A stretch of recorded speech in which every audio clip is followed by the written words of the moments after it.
আজকে এই যে কলিজীব গঙ্গায় স্নান করছে, গঙ্গায় স্নান করে তারা কি হচ্ছে, তারা পাপে নিমজ্জিত। গঙ্গা স্নান করে তারা পাপ ধুয়ে যাচ্ছে, পুণ্য সঞ্চয় হচ্ছে। আজ একটি মাস জুড়ে আমাদের ভারতবর্ষে একটা বিরাট বড় মেলা হলো। কোথায়? উত্তরপ্রদেশের প্রয়াগে। কি হয়েছে? মহাকুম্ভ স্নান। কেউ গিয়েছিলেন নাকি এখান থেকে গঙ্গা স্নান করতে? কেউ গিয়েছিলেন? একটু হাত তুলে দেখান দেখি কারা কুম্ভ স্নানে গিয়েছিলেন। একজন দুজন, আর কেউ জাননি। হরি বল। তা আমাদের মনের মধ্যে কষ্ট হয় না? এই যে 144 বছর পর এই পূর্ণ কুম্ভ হলো, কই আমরা তো ডুব দিতে পারলাম না। হ্যাঁ, বড় দুঃখের ব্যাপার। আর কোনোদিন আমাদের কপালে এটা হবে না। শাস্ত্র বলছে, একটুখানি ছোট্ট করে বলি আপনাদের জ্ঞাতার্থে। যখন দেবতা এবং অসুরেরা সমুদ্র মন্থন করেছিল, কেন? অমৃত পাওয়ার আশায়। সমুদ্র মন্থন করতে করতে অনেক কিছু উঠেছিল। উঠেছিল একটা হাতি, তার নাম ঐরাবত। উঠেছিল একটা ঘোড়া, তার নাম উচ্চশৈবা। উঠেছিল সুন্দর একটা গাছ, যার নাম কল্পবৃক্ষ, যার নিচে বসে যা কিছু চাওয়া যায় তাই পাওয়া যায়।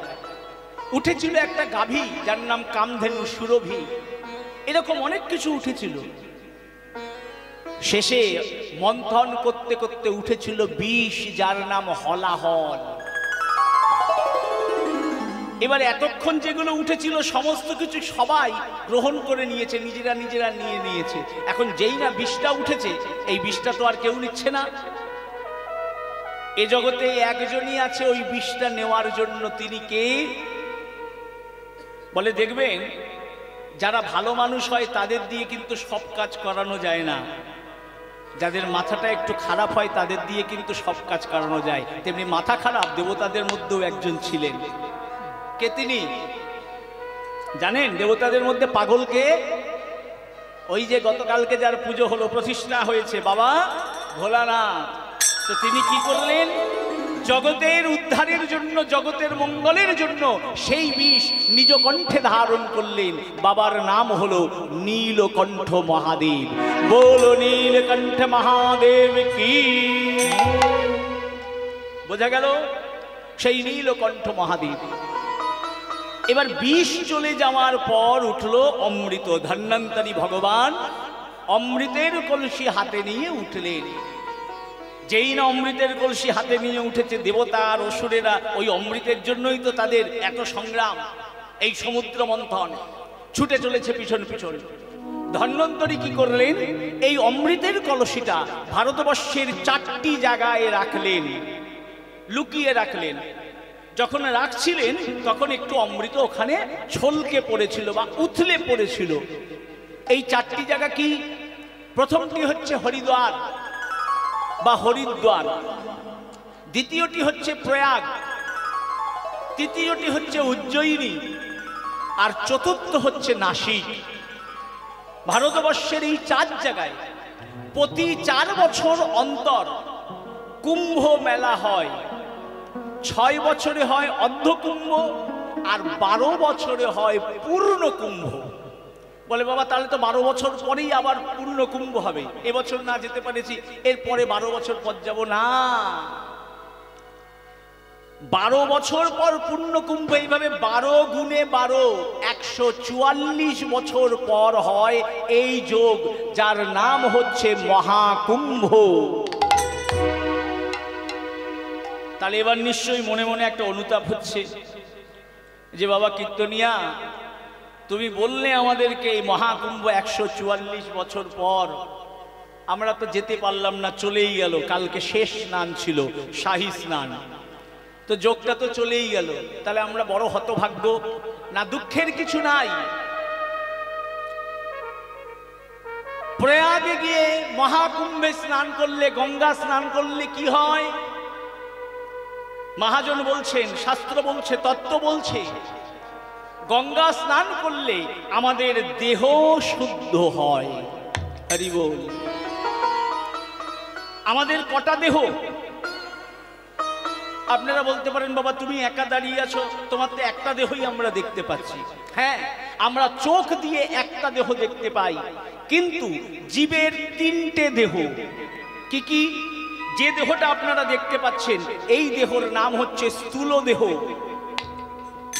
এর মধ্যে একটা দেহ আছে যার নাম হচ্ছে সূক্ষ্ম দেহ, আর তার মধ্যে আরেকটা দেহ আছে গীতায় যাকে বর্ণনা করেছে, যার নাম হচ্ছে আত্মা। গীতায় বলেছে না আত্মা, আত্মার সঙ্গে পরমাত্মার যোগ। তাহলে আমরা দেখবেন সব সময় আমাদের এই স্থূল দেহটাকে পবিত্র করার, স্থূল দেহটাকে সাজানোর সব সময় চিন্তা করি। মায়েরা টিপ পরে, নাকছাবি পরে, কানের দুল পরে, সুন্দর সুন্দর গলার হার পরে, বাবারা কত সুন্দর সুন্দর জামা কাপড় পরে, কত সুন্দর সুন্দর পারফিউম ব্যবহার করে। কোন দেহটাকে সাজানোর জন্য? স্থূল দেহটাকে সাজানোর জন্য। একবার বিচার করে দেখুন,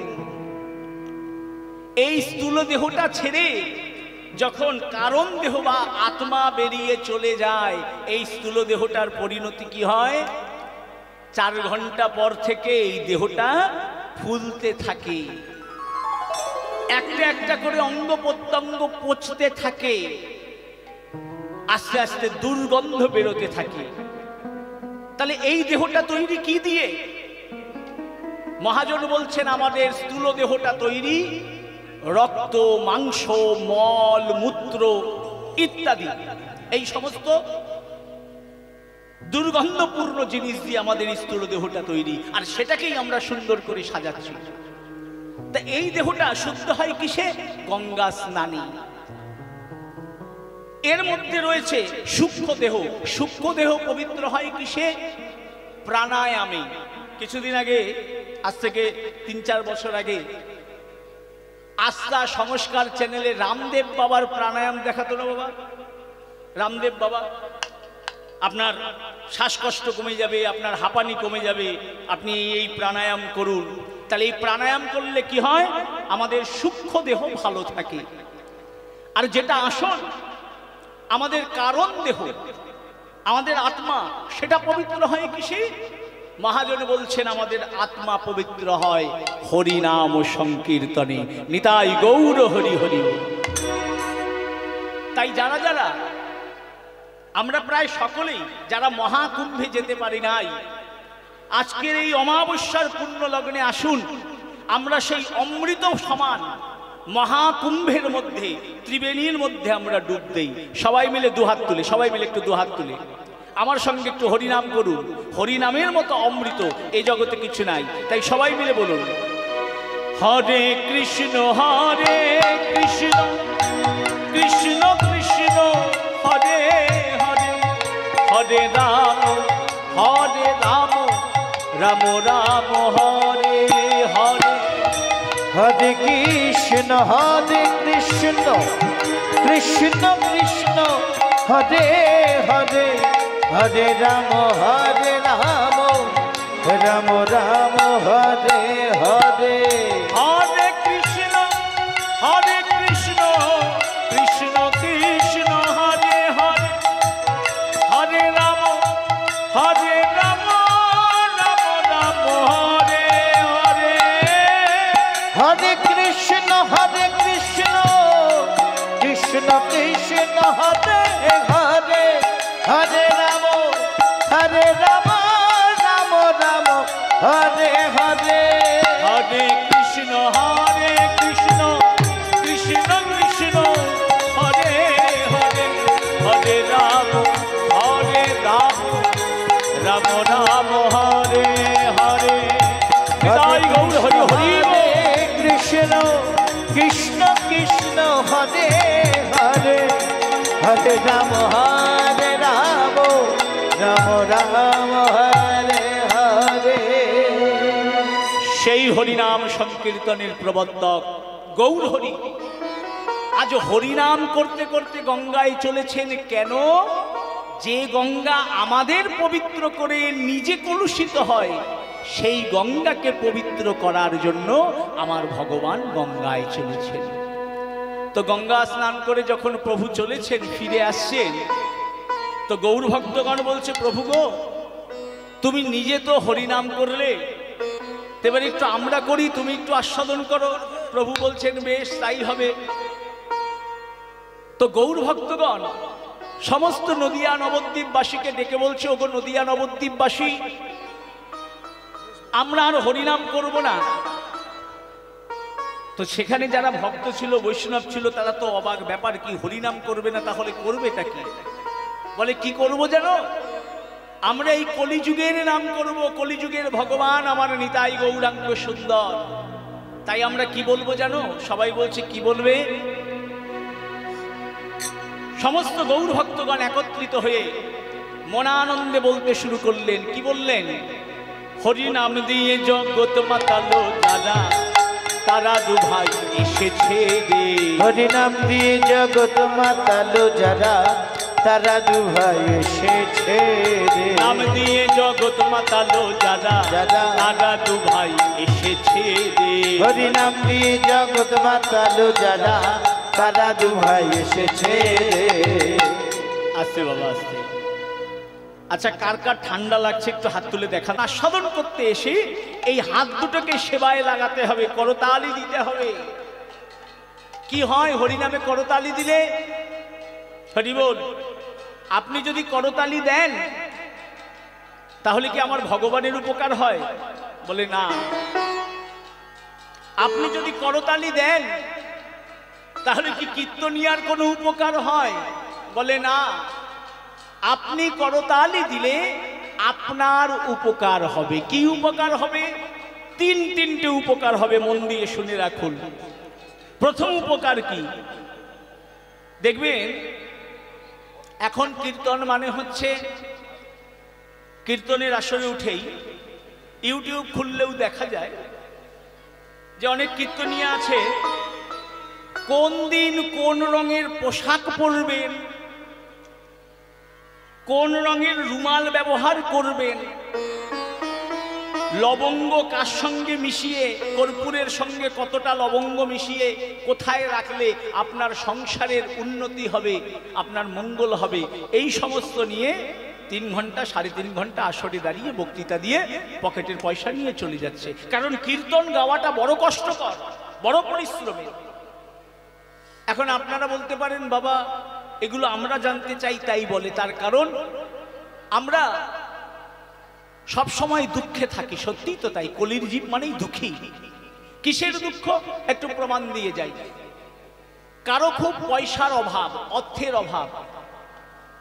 এই সপ্তাহে বন্ধন বা উজ্জীবনের ম্যানেজার এসে টাকা নিয়ে গেছে, এই সপ্তাহ যেতে না যেতে আগামী সপ্তাহের টাকা রেডি করে রাখতে হবে, না হলে ম্যানেজার বাবু এসে বলবে টাকা কোথায়। তাহলে অর্থের অভাব। আবার কারো টাকা পয়সার কোনো অভাব নেই, তার দেখবেন যে ডাক্তার বলে দিয়েছে প্রতিদিন বাটি মেপে 1 কাপ চালের ভাত আর 2টো রুটি, এর বেশি খাওয়া যাবে না। তার মানে শরীরে রোগ রয়েছে, রোগ যন্ত্রণা রয়েছে, রোগ যন্ত্রণার দুঃখ কষ্ট। আবার কারো শরীরে কোনো রোগ যন্ত্রণাও নেই, টাকা পয়সারও অভাব নেই, কিন্তু দেখবেন ছেলেটা বোতল খেয়ে নর্দমার পারে পড়ে রয়েছে, বা মেয়ে তার বিয়ে দিয়েছে, সে ওই সংসার ছেড়ে আরেকজনের সাথে পালিয়ে গিয়েছে। তো প্রত্যেকটা সংসারে কোনো না কোনো দুঃখ কষ্ট যন্ত্রণা আছে। তো এই জন্য আমরা চাই কি, সংসারে যেন সুখ নেমে আসে, শান্তি নেমে আসে। তাই হরিনাম শুনতে এসেও আমরা তার সন্ধান করি। আজকে আপনাদের এই কীর্তনের তত্ত্বের মধ্যে দিয়ে 2টো কথা বলে যাব, একটু মন দিয়ে শুনুন। কিচ্ছু করতে হবে না। ওই তুলসী গাছ ডান দিকে রাখবেন না বাঁ দিকে রাখবেন, ঝাঁটা কোন দিকে রাখবেন, জুতো কোন দিকে রাখবেন, কিচ্ছু করতে হবে না। এতই যদি হতো তাহলে কীর্তনিয়ারা রাত্রি জেগে, যে কীর্তনিয়া এইসব বলে বেড়ায়, সেই কীর্তনিয়া রাত্রি জেগে বিভিন্ন জায়গায় গিয়ে এই সমস্ত বলছে কেন? সে ওই বাড়িতে ওইসব করলে তারই তো উন্নতি হয়ে যেত, সে যদি এত কিছু জানে। কি ঠিক বললাম না ভুল বললাম? বিচার করুন। সে সবার ভাগ্য বলে দিচ্ছে আসলে দাঁড়িয়ে, হ্যাঁ, বা তারা ভাগ্য বলে দিচ্ছে, তো তাদের কেন এত দুঃখ কষ্ট যন্ত্রণা? তাদের কেন রাতের পর রাত জেগে এই সমস্ত কিছু করতে হচ্ছে? তাহলে সংসারে শান্তি পেতে গেলে কি করতে হবে? কোনো কীর্তনিয়াদের কথা নয়। দেখুন মহাপ্রভু কি বলছে, 10:5 নিজ গৃহ দ্বারেতে বসিয়া, দ্বারেতে বসিয়া কীর্তন করহ সবে, হাতে তালি দিয়া, হাতে তালি দিয়া। প্রভু বললেন হাতে তালি দিয়ে কীর্তন করো। একবারও বলেননি প্রভু খোল করতাল বাজিয়ে কীর্তন করো। 10:5 নিজ গৃহ দ্বারেতে বসিয়া কীর্তন করহ সবে, হাতে তালি দিয়া। প্রতিদিন সন্ধেবেলায় ঘরের প্রত্যেকটা সদস্য এক জায়গায় হয়ে 1 ঘন্টা লাগবে না, আধ ঘন্টা লাগবে না, অন্তত 15 মিনিট একটু হাতে তালি দিয়ে হরিনাম সংকীর্তন করো। তোমাদের সংসার থেকে দুঃখ কষ্ট যন্ত্রণা অভাব অনটন সমস্ত কিছু দূরীভূত হয়ে যাবে। একবার সবাই বলুন নিতাই গৌর হরি হরি। বোঝা গেল? এটা আমার কথা নয়, এটা ফলবেই, কারণ এটা স্বয়ং ভগবানের মুখের কথা। ভগবান বলছেন হাতে তালি দিলে কি হয়? বলে গাছের তলায় বসে হাতে তালি দিলে গাছের মধ্যে যত পাখি আছে উড়ে পালিয়ে যায়, তেমনি সংসারে বসে করতালি দিলে সংসারের মধ্যে দুঃখ কষ্ট যন্ত্রণা অভাব সমস্ত কিছু সংসার ছেড়ে পালিয়ে যায়। এই গেল একটি কথা। দ্বিতীয় কথা কি? দেখবেন আমরা বিভিন্ন জ্যোতিষের কাছে যাই, জ্যোতিষীরা আমাদের জন্ম সময় কুষ্টি ঠিকুজি বিচার করে কি বলে? শনির 7.5, মঙ্গলের ভৌমদোষ, রাহু কেতু বকরি, বলে না বাবা? বলে না? তাহলে আমাদের হাতে এই সমস্ত রেখাগুলো থাকে। মহাজন বলছে হরিনাম সংকীর্তনে যে যত করতালি দেবে তার হাতের এই সমস্ত অশুভ রেখা দূরে গিয়ে শুভ রেখার উদয় হবে। নিতাই গৌর হরি হরি। আর 3 নম্বর কথাটি একেবারে বিজ্ঞান দিয়ে আমি প্রমাণ দিয়ে যাব। 3 নম্বর পয়েন্টটি, হরিনামে হাতে তালি দিলে কি হয়, কেন আমরা হাতে তালি দেব? মায়েদেরকে জিজ্ঞাসা করিও, মা আপনাদের এখানে বাচ্চা কাচ্চা হলে ওই মাসিরা আসে নাচাতে ঢোল ঢোল বাজিয়ে? নাম বলবেন না কিন্তু, নাম বলতে নেই, আসে তো? আচ্ছা বেশ, ওই মাসিদেরকে কোনোদিন দেখেছেন অসুস্থ হতে ডাক্তারখানায় লাইন দিয়ে দাঁড়িয়ে আছে বা কোনো হাসপাতালে যেতে দেখেছেন কোনোদিন? ওই মাসিরা কোনোদিন অসুস্থ হয় না। সুস্থ থাকার একটা ওষুধ ওনারা জানেন। কি ওষুধ? দেখবেন মাসিদের যতই দেখবেন সব সময় দেখবেন কি করে ওরা? হাতে তালি দেয়। সায়েন্স কি বলছে? আমাদের হাতের নিচে আর পায়ের নিচে আমাদের দেহের সমস্ত নার্ভাস সিস্টেমটি আছে। তাই আমরা যত করতালি দেব তত কি হবে? আমাদের দেহের সমস্ত অর্গ্যানগুলো ভালো থাকবে। আমাদের হার্ট ভালো থাকবে, আমাদের কিডনি ভালো থাকবে, আমাদের স্টমাক ভালো থাকবে, আমাদের দেহের সমস্ত জিনিসগুলো ভালো থাকবে। তাই তাকিয়ে দেখুন, বিজ্ঞানকে যারা পকেটে নিয়ে ঘোরে, ইংল্যান্ড আমেরিকার বড় বড় সাহেবেরা, আজ তারা গেরুয়া ধারণ করে মস্তক মুন্ডন করে নদিয়া নবদ্বীপের মায়াপুরে এসে করতালি দিয়ে হরে কৃষ্ণটাও উচ্চারণ করতে পারে না। কি বলে তারা? হরে কৃষ্ণা। বোঝা গেল?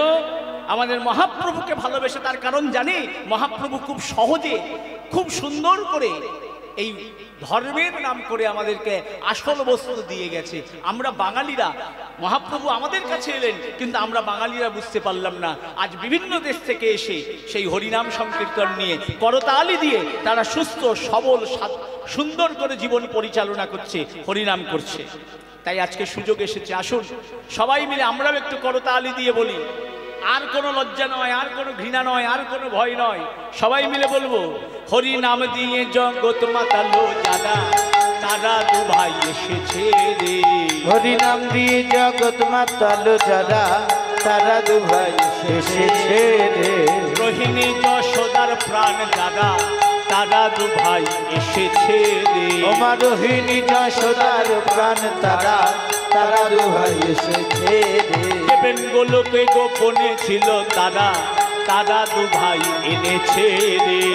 গোলকে গোপনে ছিল তারা, তারা দুহাই এনেছে রে। হরি নাম দিয়ে জগৎ মাতালো যারা, তারা দু ভাই এসেছে রে। হরি নাম হরি হরি মাতালো যারা, তারা দুহাই এসেছে রে। হরি নাম দিয়ে জগৎ মাতালো যারা, তারা দুহাই এসেছে রে।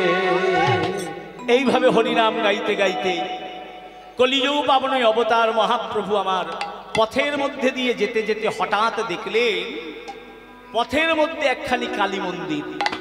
আর যেই না মায়ের মন্দির দর্শন করলেন, হরিনাম ছেড়ে দিয়ে আমার গৌর হরি ছুটে গিয়ে মায়ের মন্দিরে প্রবেশ করলেন। আর ভেতরে ঢুকে দরজা বন্ধ করে দিলেন। এখন সেখানে যত ভক্তগণ ছিলেন তারা মহাপ্রভুর এই কাণ্ড দেখে একে অপরকে বলছে, আরে আরে আরে প্রভুর এ কি হলো?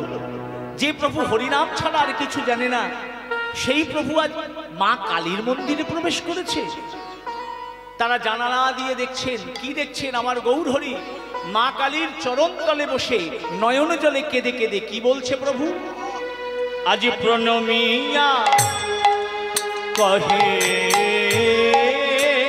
দেবী, প্রণমিয়া কহে দেবী, প্রণমিয়া কহে দেবী, প্রণমিয়া কহে দেবী, দেবী জগত জননী, প্রণমিয়া কহে দেবী ও মা জগত জননী, জননী তুমি সৃষ্টি স্থিতি করতি, তুমি মাগো প্রলয়কারিণী, তুমি সৃষ্টি স্থিতি করতি, তুমি মাগো প্রলয়কারিণী, তুমি গুণময়ী, তুমি গুণময়ী ও মা তুমি গুণময়ী, তুমি গুণময়ী, তুমি বেদত্রয়ী, তুমি গুণময়ী, তুমি বেদত্রয়ী, তুমি গুণময়ী, তুমি বেদত্রয়ী, তুমি গুণময়ী, মা তুমি বেদত্রয়ী, তিলক বিধাত্রীময়ী, তুমি বেদত্রয়ী, তিলক বিধাত্রী, তুমি বেদত্রয়ী, তিলক বিধাত্রীময়ী, তুমি বেদত্রয়ী, তিলক বিধাত্রীময়ী, বেদত্রয়ী, মা তুমি গুণময়ী, তুমি সৃষ্টি স্মৃতি করতি, তুমি মাগো প্রলয়কারিণী, প্রলয়কারিণী। আপনারাও বলতে পারেন বাবা কীর্তনিয়া, তুমি এটা কি যাতা বলছো? আমার গৌরহরি কালী মন্দিরে প্রবেশ করেছে, আর কালী মন্দিরে প্রবেশ করে মায়ের চরণে প্রণাম করে, মা কালীর চরণে প্রণাম করে বলছে, মা তুমি সৃষ্টি, তুমি স্থিতি, তুমি প্রলয়কারিণী। এ কখনো হতে পারে? আমরা জানি গৌরহরি ভগবান শ্রীকৃষ্ণের ভজনা করেন। যিনি কৃষ্ণ তিনি গৌরহরি, আর ভগবান শ্রীকৃষ্ণকে জগৎ বিশ্ব ব্রহ্মাণ্ডের অধীশ্বর। তাহলে যিনি জগৎ বিশ্ব ব্রহ্মাণ্ডের অধীশ্বর, সুপ্রিম যাকে বলা হয়, তিনি মা কালীর ভজনা করবেন কেন? ভক্তগণ, ভক্তিমতী মায়েরা, মহাপ্রভু যখন সন্ন্যাস নিয়ে সারা ভারতবর্ষ পরিক্রমা করেছিলেন, শুধু মা কালী নয়, সারা ভারতবর্ষ পরিক্রমা করার সময় যত যত মন্দিরে তিনি প্রবেশ করেছিলেন, সমস্ত মন্দিরে ঢুকে তিনি প্রত্যেকটি দেবতাকে ষষ্ঠাঙ্গে প্রণাম করেছেন এবং আমাদেরকে শিক্ষা দিয়েছেন। ওই যে কিছুক্ষণ আগে বলছিলাম না, আমরা ধর্ম আচরণ করতে এসে সনাতনীরা ভক্ত হতে পারিনি, আমরা বিভক্ত হয়ে গিয়েছি। একটু তাৎপর্যটা বুঝবেন। আগেকার দিনের মানুষেরা এত গলায় তুলসীর মালা পরত না, এত তিলক করত না, এত হরিনামের মালা হাতে নিয়ে হাটে বাজারে ঘুরে বেড়াতো না। আগেকার দিনের মানুষেরা রুদ্রাক্ষের মালা পরতো না, এত এত লাল টিপ লাল কাপড় পরে ঘুরে বেড়াতো না। আজকে সোশ্যাল মিডিয়াতে ঢুকলে দেখা যায় প্রত্যেকটা ঘরে ন্যায় কৃষ্ণ ভক্ত, ন্যায় কালী ভক্ত, ন্যায় শিব ভক্ত, প্রত্যেকটা মানুষ তারা ভক্ত। কিন্তু সত্যি প্রশ্ন জাগে অন্তরে, আমরা ভক্ত হতে পেরেছি? না, আমরা বিভক্ত হয়ে গিয়েছি। আমাদের আসল পরিচয় আমরা সনাতন ধর্ম অবলম্বী, কিন্তু সেই পরিচয়টা ভুলে গিয়ে আমরা এখন নিজেদের মধ্যে যুদ্ধ করছি। কেউ বলছে আমি বৈষ্ণব, কেউ বলছে আমি শাক্ত, কেউ বলছে আমি শৈব। এইভাবে আমরা নিজেদের মধ্যে লড়াই করছি। একটা ছোট্ট কথা মনে পড়ে গেল, আপনাদের সামনে তুলে ধরি। তিনজন ভক্ত, একজন এইরকম মা কালীর ভক্ত, লাল কাপড় পরে, গলায় মোটা মোটা রুদ্রাক্ষের মালা, কপালে লাল টিপ। একজন গোবিন্দের ভক্ত, মাথা ন্যাড়া, মাথার মধ্যে টিক্কি রয়েছে, মানে চৈতন্য রয়েছে, তিলক করা, গলায় মোটা মোটা তুলসীর মালা, হরিভক্ত, কৃষ্ণ ভক্ত। আরেকজন বাবা ভোলানাথের ভক্ত, সে গেরুয়া রঙের কাপড় পরে, এই মোটা মোটা রুদ্রাক্ষের মালা গলায়, আর হাতের মধ্যে একটা ত্রিশূল নিয়ে ববব্বম ববব্বম ববব্বম করে। তো তিনজনে মিলে এক জায়গায় হয়েছে, আলোচনা করতে করতে, আলোচনাটা কি, যে শৈব বাবা ভোলানাথের ভক্ত সে বলছে আমার বাবা ভোলানাথ বড়, তো যে মা কালীর ভক্ত সে বলছে আমার মা কালী বড়, আর যে গোবিন্দের ভক্ত সে বলছে আমার গোবিন্দ বড়। এতক্ষণ আলোচনা হচ্ছিল, তা আলোচনা হতে হতে সেটা ঝগড়ায় পরিণত হয়ে গেছে। তো ঝগড়ায় পরিণত হতে হতে পাশে দেখে একটা আখের ক্ষেত, মোটা মোটা আখ হয়েছে, বেশ মোটা মোটা গেটো গেটো আখ। হ্যাঁ, তো এই তিনজনে বলছে ভাই হাত থাকতে মুখে কেন, এত ঝগড়া করবো কেন? তো এই যে আখের ক্ষেতটা ছিল ওটা হচ্ছে যোসেফ বাবুর আখের ক্ষেত। যোসেফ বাবু, বোঝা গেল, যোসেফ বাবুর আখের ক্ষেত। তো তিনজনে মিলে ঢুকে তিনটে আখ মট মট করে ভেঙেছে। হ্যাঁ, এ বলছে দেখবি আমার মা কালী বড়, ও বলছে তুই দেখবি আমার গোবিন্দ বড়, ও বলছে তুই দেখবি আমার বাবা ভোলানাথ বড়। এই নিয়ে মারামারি লাগতে যায়। এমন সময় ওই যোসেফ বাবু একটা বেশ খেটো লাঠি নিয়ে এসছে, তেল মাখানো। কে রে আমার আগ ভাঙিস? কে আমার আগ ভাঙিস? তো তিনজনে মিলে যখন দেখেছে তিনজনে ওই আখ নিয়ে মারামারি পর্যায়ে পৌঁছে গেছে, এখন যোসেফ বাবু মনে মনে ভাবছে এই তিনজনের মাঝখানে যদি আমি পড়ি, আমি তো একা পারবো না। এই তিনজনে মিলে আমাকে একটা করে বাড়ি মারলে এই লাঠি দিয়ে আমি সামলাতে পারবো না। তা কি করতে হবে? বললো বেশ, আপনারা আখ ভেঙেছেন, খুব ভালো কথা, খান খান, কত আখ খাবেন, এই সারা জমির আখ আপনাদের জন্য। কিন্তু ভালো কথা, এই যে বৈষ্ণব বাবাজি আপনি আখ ভেঙেছেন ঠিক আছে, এই যে মা কালীর ভক্ত আপনি আখ ভেঙেছেন ঠিক আছে, কিন্তু ওই যে বেটা গলায় রুদ্রাক্ষের মালা বোম বোম করে আর গাঁজা খায়, ও বেটা আখ ভাঙলো কেন? এখন বৈষ্ণব বাবাজি বলে ঠিক বলেছো, বেটা গাঁজা খায়, গাঁজা খোর, হ্যাঁ, ও আগ ভাঙলো কেন? যে মা কালীর ভক্ত সেও বলছে ঠিক বলেছে, মারো মারো মারো। যোসেফ বাবু এই সুযোগটাই তো খুঁজছিলেন, ওই বাবা ভোলানাথের ভক্তটাকে আখের ক্ষেতের পিছনে নিয়ে গিয়ে জমা পিটান পিটিয়েছে। আর আসবি এদের মধ্যে, দেখেছিস তোকে সহ্য করতে পারে না, তুই বলছিস তোর ভাই, আর আসবি? ও বলে না ভাই ভুল হয়ে গেছে, আর জীবনে কোনোদিন আসবো না, জীবনে প্রাণ থাকতে আর এদের সামনে আসবো না। ওই বাবা ভোলানাথের ভক্ত দিয়ে দৌড়িয়ে এবার এসেছে যোসেফ বাবু।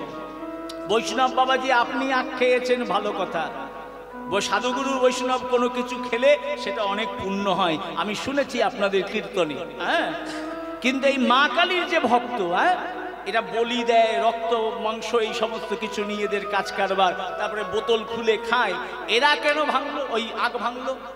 বাবাজি বলছে তুমি আমার দলে আছো দেখে খুব ভালো লাগলো যোসেফ বাবু, হ্যাঁ, এটাকেও পিটাও, ওটার যেমন পরিণতি করেছে এটাকেও পিটাও। ওটাকেও নিয়ে গিয়ে আচ্ছা পিটান পিটিয়েছে, পিটিয়ে ছেড়েছে। এবার বৈষ্ণব বাবাজির কাছে এসছে, বৈষ্ণব বলছে শোনো কালকে আমার বাড়িতে বৈষ্ণব সেবা তুমি যেও, বলে আগে আমার বাড়ির সেবাটা নিয়ে যান তারপরে আপনার বাড়ির সেবা নিতে যাব। বলে তুমি সেবা দেবে? বলে হ্যাঁ আসুন। আখের ক্ষেতের পিছনে নিয়ে গিয়ে বলে আমি সুযোগ খুঁজছিলাম, এক এক করে পাবো কখন। তাহলে দেখুন যতক্ষণ এরা তিনজনই এক ছিল ততক্ষণ কিন্তু কোনো যোসেফ অন্য কোনো কেউ কিছু করতে পারেনি, কিন্তু যতক্ষণ এরা ভাগ হয়ে গেল, এক এক হয়ে গেল, তখনই কিন্তু সমস্ত আক্রমণ হলো। তাই আমরা কেউ শাক্ত নই, কেউ শৈব নেই, কেউ বৈষ্ণব নেই, আমাদের একটাই পরিচয়, আমরা সনাতন ধর্ম অবলম্বী। আমরা ভক্ত হব, বিভক্ত নয়। আজকে খুব সুন্দর লাগলো এখানে এসে, বাবা ভোলানাথের প্রতিষ্ঠা, মায়ের পুজো উপলক্ষে হরিনাম সংকীর্তন।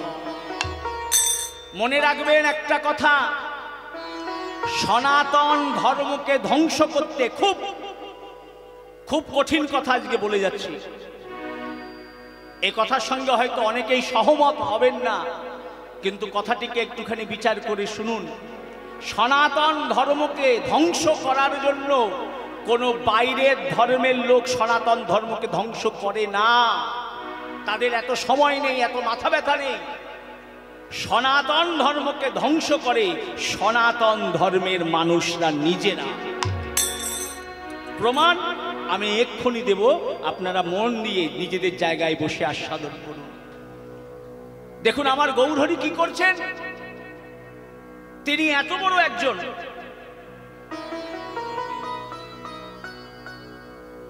হরিভক্ত কৃষ্ণ ভক্ত হয়েও জগৎবাসীকে শিক্ষা দিচ্ছেন। এখানে আমার গৌরহরি ভগবান বলে আমরা বিচার করব না, গৌরহরিকে ভক্তরূপে বিচার করবে। এত বড় হরিভক্ত কৃষ্ণ ভক্ত হয়েও গৌরহরি আজকে মা মা বলে নয়ন জলে বুক ভাসিয়ে কাঁদছেন মা কালীর মন্দিরে গিয়ে। আর সেখানে সাধুগুরু বৈষ্ণব বাবাজিরা বলে আমরা মা কালীর পুজোও দেখি না, আমরা মা কালীর পুজোর প্রসাদও খাই না। কারণ মা কালীর পুজোতে কারণ ব্যবহার করা হয় মদ, মা কালীর পুজোতে বলি দেওয়া হয়, রক্তের ব্যবহার করা হয়। আজকে তত্ত্বের মধ্যে দিয়ে আমরা আস্বাদন করব সত্যিই কি মা কালীর পুজো দেখার আমাদের উচিত নয়? যারা বৈষ্ণব ধর্ম অবলম্বন করেছি আসুন দেখি। মহাপ্রভু বললেন সব মন্দিরে যাবে, সব দেবতার পায়ে প্রণাম করবে। তুমি যখন বৈষ্ণব হয়েছো এটা সব থেকে বড় তোমার কাজ। কি কাজ? সব মন্দিরে যাবে, সব দেবতার পায়ে প্রণাম করবে, আর ভগবানের কাছে চাইবে কি? সর্বস্থানে মাগি লবে কৃষ্ণ ভক্তি বর। সবার কাছে চাইবে আমায় কৃষ্ণ প্রেম ভক্তি দাও। আজও আমার গৌরহরি মায়ের চরণে প্রণাম করে বলছে মাগো আজ তোমার কাছে কি চাই জানো? কি চাই? বলি কৃষ্ণ বলে কাঁদি মাগো, কৃষ্ণ বলে কাঁদি মাগো, আমায় দাও কৃষ্ণ জানি। কৃষ্ণ বলে কাঁদি মাগো আমায় দাও কৃষ্ণ জানি। ও মা তবে তো জানিব তুমি মাগো জগৎ জননী। ও মা তবে তো জানিব মাগো তুমি জগৎ জননী। দাও কৃষ্ণ এনে দাও, আমায় দাও কৃষ্ণ এনে দাও। দেবী মোর প্রণাম লও, দাও কৃষ্ণ এনে দাও। দেবী মোর প্রণাম লও, দাও কৃষ্ণ এনে দাও। দেবী মোর প্রণাম লও, দাও কৃষ্ণ এনে দাও। দেবী মোর প্রণাম লও, আমায় কৃষ্ণ মিলা। দেবী মোরে হরিব কৃষ্ণ মেলা, দেবী মোরে প্রণাম লও। আমায় কৃষ্ণ মেলা, দেবী মোরে প্রণাম লও। আমায় কৃষ্ণ মেলা, দেবী মোরে প্রণাম লও। দাও কৃষ্ণ এনে দাও তবে তো যা নিব তুমি। তুমি মাগো জগৎ জননী জগত জননী। তাহলে পদাবলিতে কি শুনলেন? আমার গৌরহরি মায়ের চরণে প্রণাম করে বলছে, মা আমায় তুমি কৃষ্ণ এনে দাও, তোমার কাছে আর অন্য কিছু চাই না। শুধু গৌরহরি নয়, যুগে যুগে ভগবান শক্তি পূজা করেছে, প্রমাণ এই যে দেখলাম আমরা গৌরহরি মায়ের চরণে প্রণাম করছে, এটা কলিযুগে। এবার চলে যাই ত্রেতা যুগে, একেবারে ত্রেতা যুগে ভগবান রামচন্দ্র পর্যন্ত নিজে দুর্গা পূজা করেছিলেন। যেদিন রামচন্দ্র লঙ্কায় গিয়ে রাবণের সঙ্গে যুদ্ধ শুরু করলেন, দশানন রাবণ রথে চড়ে এসেছেন, ভগবান রাম এক একটি অমোঘ বাণ মারছে, যে বাণ কোনোদিন ব্যর্থ হয় না। অগ্নিবাণ, পরশুবাণ, ব্রহ্মাস্ত্র, এই বাণ কোনোদিন ব্যর্থ হয় না। কিন্তু ভগবান রামচন্দ্র দেখছেন সেই বাণ রাবণের কাছে গিয়ে সেগুলো সরে যাচ্ছে। ভগবান রামচন্দ্র মনে মনে ভাবছেন, তাহলে কি রাবণকে বধ করতে পারবো না? এমন সময় ছুটে এলেন বিভীষণ। হে দয়াময়, হে রঘুনাথ, আপনি কোনোদিনই রাবণকে মারতে পারবেন না। কেন বিভীষণ? কেন আমি রাবণকে মারতে পারবো না? বলে, প্রভু আপনি রাবণকে আঘাত করবার জন্য যে বাণগুলো মারছেন, সেই বাণগুলোকে সরিয়ে দিচ্ছে কে জানেন? স্বয়ং মা ভগবতী। কি? হ্যাঁ, রাবণ মা ভগবতীকে সন্তুষ্ট করে রেখেছে। প্রতিদিন লঙ্কাতে মায়ের পুজো হয়, আর সেই মায়ের পুজো করে দেবগুরু বৃহস্পতি, চণ্ডী পাঠ করে। তাই রাবণ শক্তি পূজা করে সেই শক্তিতে বলিয়ান।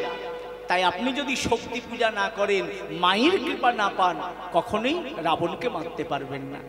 তো ভগবান রামচন্দ্র বললেন, বেশ, আমিও শক্তি পূজা করব। ভগবান রামচন্দ্র শক্তি পূজা করেছিলেন কবে? আমরা সকলেই জানি মায়ের পুজো হয় কখন? মা দুর্গা পুজো কবে হয়? কোন মাসে হয়? হরি বল, কোন মাসে দুর্গা পুজো হয়? আশ্বিন মাসে, তাই তো? হ্যাঁ, আমরা কিন্তু ভুল জানি। প্রকৃত দুর্গা পুজোর সময় হচ্ছে এই বসন্তকালে, চৈত্র মাসে, যাকে আমরা বাসন্তী পূজা বলি। তাহলে আপনারা বলতে পারেন, বাবা আশ্বিন মাসে কেন হয়, কি হয়? এই যে আশ্বিন মাসে যে পূজা, এই পুজোর নাম হচ্ছে অকাল বোধন। এই পূজাটাই করেছিলেন ভগবান রামচন্দ্র। এই মাঘ মাস থেকে আষাঢ় মাস পর্যন্ত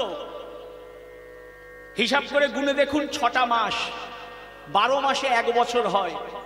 মাঘ মাস থেকে আষাঢ় মাস পর্যন্ত একে বলা হয় উত্তরায়ণ। এই সময় সমস্ত পূজা হয়। আর আষাঢ় মাস থেকে পৌষ মাস পর্যন্ত একে বলা হয় দক্ষিণায়ন। দক্ষিণায়নে কোনো পূজা হয় না, তার কারণ সেই সময় দেবতারা ঘুমিয়ে থাকে। তো সেই সময় ভগবান রামচন্দ্র আশ্বিন মাসে বিশেষ প্রয়োজনে মায়ের কৃপা লাভ করার জন্য তিনি কি করলেন? বোধন করলেন, অকালে বোধন। বোধন মানে কি? আপনি যদি ঘুমিয়ে থাকেন, আপনাকে যদি ঘুম থেকে ডাকা হয়, একে আমরা কি বলি? ঘুম থেকে তোলা, তাই তো? সংস্কৃততে এই ঘুম থেকে তোলাটাকে বলা হয় বোধন।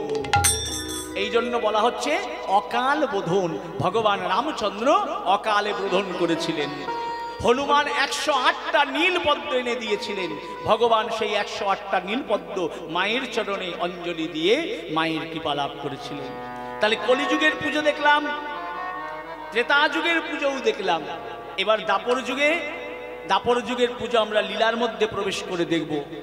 দাপর যুগে ভগবান শ্রীকৃষ্ণ নিজে তো পূজা করেছিলেনই শক্তির, শুধু তাই নয়, ব্রজগোপীদেরকে উৎসাহ দিয়েছিলেন যে তোমরা আমায় যদি পেতে চাও তবে মায়ের কৃপা লাভ করো, মায়ের কৃপা হলে তোমরা আমাকে লাভ করতে পারবে। তাই মহাজন বলছেন, বৃন্দাবনে অধিষ্ঠাত্রী দেবী যোগ মায়া, তার কৃপায় গোপী পেল কৃষ্ণ পদ ছায়া।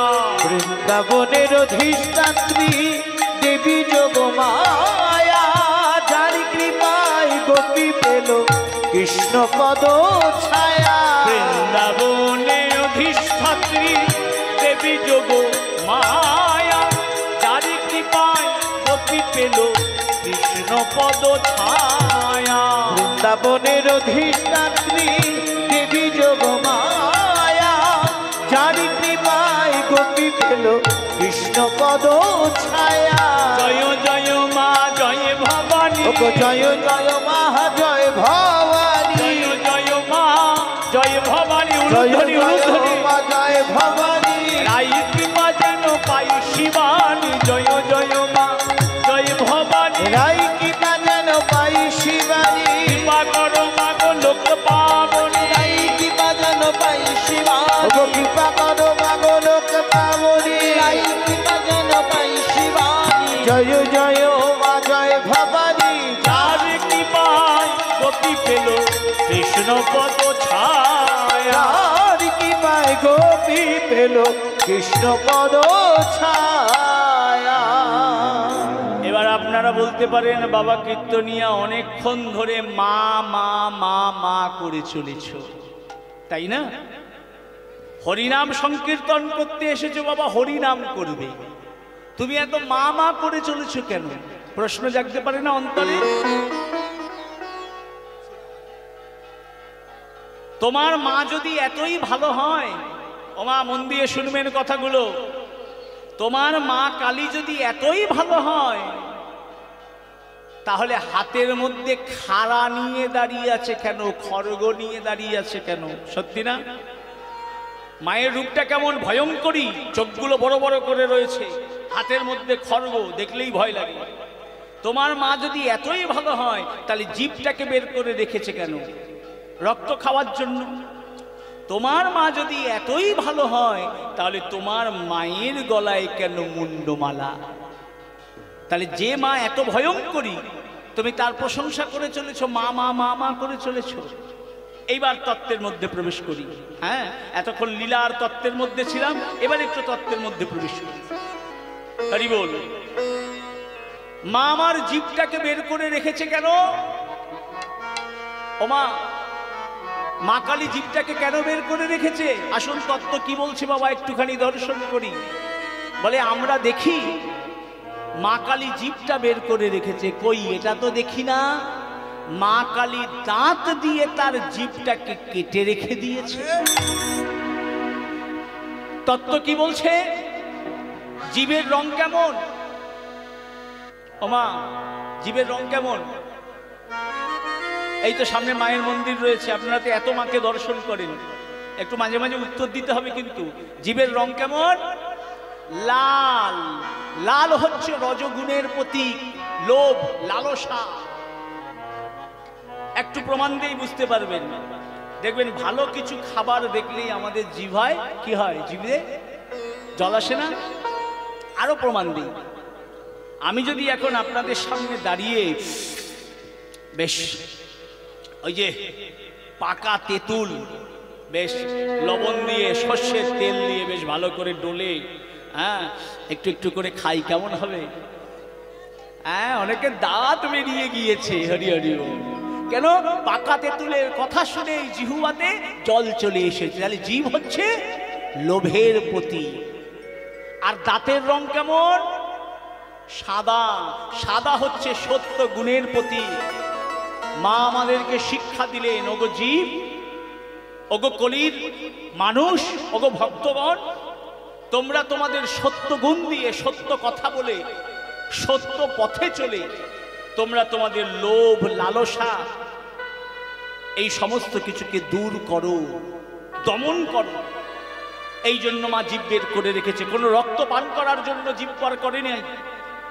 তিনি জগৎ জননী, এই জগতে সবাই তার সন্তান, তিনি কারো রক্ত চান না। তাহলে রক্ত পান করার জন্য মা জিভ বার করে নাই। হ্যাঁ, মায়ের পূজাতে বলি হয়। বলি কাদের উদ্দেশ্যে হয়? ওই যে মায়ের অনেক অনুচর থাকে না, কি নাম তাদের? ডাকিনী, যোগিনী, 64খানা যোগিনী রয়েছে, ভূত, প্রেত, পিশাচিনী, এই যারা রয়েছে, ক্ষেত্র পাল্টাল, এদের উদ্দেশ্যে বলি প্রদান করা হয়। মা জগৎ জননী তিনি এই সমস্ত বলি গ্রহণ করেন না। বোঝা গেল?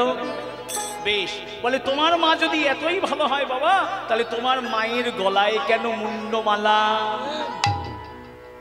হরি বল। সত্যিই তো তাই, মা যদি এতই ভালো হয় মায়ের গলায় মুন্ডমালা কেন? তত্ত্ব বলছে মা সতেরো মা, মা অসতেরো মা। আমরা মা কালী, কালী বলার আগে কি বলি? মা কালী। দুর্গা বলার আগে কি বলি? মা দুর্গা বলি না? মা বলে উল্লেখ করি না? তাহলে তিনি মানুষেরও মা, দেবতাদেরও মা, রাক্ষসদেরও মা, অসুরদেরও মা। এখন দেখবেন এই মায়েরা ভালো জানি এই ব্যাপারগুলো। ও মা, বাড়িতে 5টা ছেলে কি একরকম হয় মা? বড় ছেলে কথা শুনলে মেজো ছেলে কিন্তু একটু কম কথা শোনে, তাই না মা? আবার ছোট ছেলেটা মোটেই কথা শুনতে চায় না, তাই না মা? তা বড় ছেলেকে কিন্তু একবার বললে বড় ছেলে শোনে, আর ছোট ছেলেটা যে কথা শুনতে চায় না তাকে কিন্তু বারবার বলতে হয়, হয় না? তো তেমনি দেবতাদের বললে দেবতারা কথা শুনে, মানুষদের বললে মানুষ একটু একবার না শুনলেও পরের বার শোনে, কিন্তু অসুরেরা মোটেই কথা শুনতে চায় না। তাই যে ছেলেটা দুষ্টু মা কি করে? পিঠের মধ্যে কানটি ধরে পিঠের মধ্যে একটা চর মারে, ঠাস করে। মানে না, এই জগতের মায়েরা শাসন করে। আর জগৎ জননী কি করেন? দুষ্টুমি করছিস, নিজে গলাগুলোকে কুচকুচ করে কেটে দিলেন। কিন্তু মা তো দূরে ফেলে দিলেন না, অমৃত পান করিয়ে সেই মুন্ডগুলিকে মালা করে নিজের গলায় ঝুলিয়ে রাখলেন। কারণ মা অমৃত প্রসবিনী, তাদের মৃত্যু হলো না, তাদের ক্রিয়াটা লুপ্ত হলো, কিন্তু মায়ের গলায় মুন্ডমালা রূপে শোভা পেল। এটা গেল এক তত্ত্ব। আর দ্বিতীয় তত্ত্ব কি? ভালো করে গুনে দেখবেন মায়ের গলায় যে মুন্ডমালা, কটা মুন্ড আছে? ভালো করে কালকে গুনে দেখবেন 56খানা মুন্ড আছে। কটা মুন্ড বললাম? 56খানা মুন্ড। কেন 56টা মুন্ড? আমাদের স্বরবর্ণ আর ব্যঞ্জন বর্ণ। স্বরবর্ণ মানে অ, আ, হস্যই, দীর্ঘই, আদি। আর ব্যঞ্জন বর্ণ মানে ক, খ, গ, ঘ ইত্যাদি। এই স্বরবর্ণ আর ব্যঞ্জন বর্ণ মিলিয়ে 56খানা হয়। মা গলার মধ্যে মুন্ডমালা পরেনি, মা পরেছেন বর্ণমালা। মা হচ্ছেন জ্ঞানদায়িনী, চৈতন্যদায়িনী। ছোটবেলায় যদি আপনি অ, আ, ক, খ না শিখতেন তাহলে বড় বড় বই পড়তে পারতেন? তাহলে মা হচ্ছেন জ্ঞানদায়িনী, চৈতন্যদায়িনী। আমাদেরকে জ্ঞান দিয়েছেন, শিক্ষা দিয়েছেন, চৈতন্য দিয়েছেন। এইবার আমরা কোন রূপে মায়ের ভজনা করব? তাকিয়ে দেখুন, মায়ের হাতে রয়েছে কি? খড়গ। হরি বল। বলে বাবা, মা যদি এতই ভালো হয় তাহলে মায়ের হাতে খড়গ কেন? তাহলে তিনি কি বলি দেবেন? না, বলি দেওয়ার জন্য মা খড়গ হাতে নেন নাই, ভয় দেখানোর জন্য মা খড়গ হাতে নিয়েছেন। কাদের ভয় দেখানোর জন্য? আপনাকে আমাকে নয়। কাদের ভয় দেখানোর জন্য? এই যে আমরা ভজনের পথে চলছি, আমরা কৃষ্ণ ভজন করছি, দেখবেন আমাদেরকে মাঝে মাঝে বিরক্ত করে। আস্তে আস্তে আস্তে মা, কথা বলবেন না। হরি বল। মন দিয়ে শুনুন, এই যে কৃষ্ণ ভজন করছি, এই কৃষ্ণ ভজনে আসলে আমাদের অনেকে বিরক্ত করে। এই যে আন কথা হচ্ছে, আবার দেখবেন কিছুক্ষণ পরে ঘুমাতে শুরু করে, একটু রাত্রি গভীর হলে। আবার সংসারের কথা মনে পড়ে যায়। আবার আশেপাশের কেউ যদি থাকে সে বলে, ধুর আমি বাড়ি যাই, তুই যাবি? নিজে তো যায়, সঙ্গে করে নিয়ে যায়। তো এই যে আমাদের হরিনাম কৃষ্ণ নাম শুনতে বাধা সৃষ্টি করে। তাই মা আমার খড়গ হাতে নিয়ে দাঁড়িয়ে থাকে। তোমরা গোবিন্দ পাদপদ্মে যেতে চাও, তোমরা হরিনাম করতে চাও, মন দিয়ে হরিনাম করো, তোমাদের কোনো বাধা নেই, আমি আছি দাঁড়িয়ে। মা আমার খড়গ হাতে নিয়ে পাহারায় দাঁড়িয়ে থাকে। তাই বলি, ওরে মন, কোনো ভয় নাই, এগিয়ে চল প্রাণ ভরে। মা আমার দাঁড়িয়ে আছে পথ আলো করে, কেউ কোনো বাধা দিতে পারবে না। আমার মা রয়েছেন পাহারাতে খড়গ হাতে করে, মা রয়েছেন খড়গ হাতে করে। করবে কি আর ডাকাতি বল, করবে কি আর চুরি? আমার মা রয়েছেন পাহারাতে খড়গ হাতে করে, মা রয়েছে খড়গ হাতে করে করবি কি আর ডাকাতে বল করবি কি আর ডাকাতে বল করবি কি আর চলে মা রয়েছে পাহারাতে মা আসুক না ছয় রিপুর ডাকা হয় কি আমি করি ভরসা মায়ে রাঙা চরণ নিত্য স্মরণ করি আসুক না ছয় রিপুর ডাকা হয় কি আমি করি ভরসা মায়ের রাঙা চরণ নিত্য স্মরণ করি চিন্তাময়ে চিন্তাতে তাই রয়েছে বিভোর হয়ে চিন্তাময়ে চিন্তাতে তাই রয়েছি বিভোর হয়ে করবে কি আর ডাকাতি বল করবে কি আর ছবি আমার মা রয়েছেন পাহারাতে খড়গ হাতে করে মা রয়েছেন খড়গ হাতে করে করবে কি আর ডাকাতে বল করবে কি আর চলে মা রয়েছেন পাহারাতে মা ও বাবা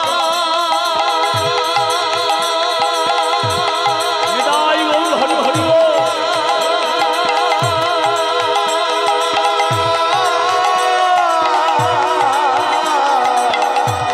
ও গো শ্যামা শ্যামা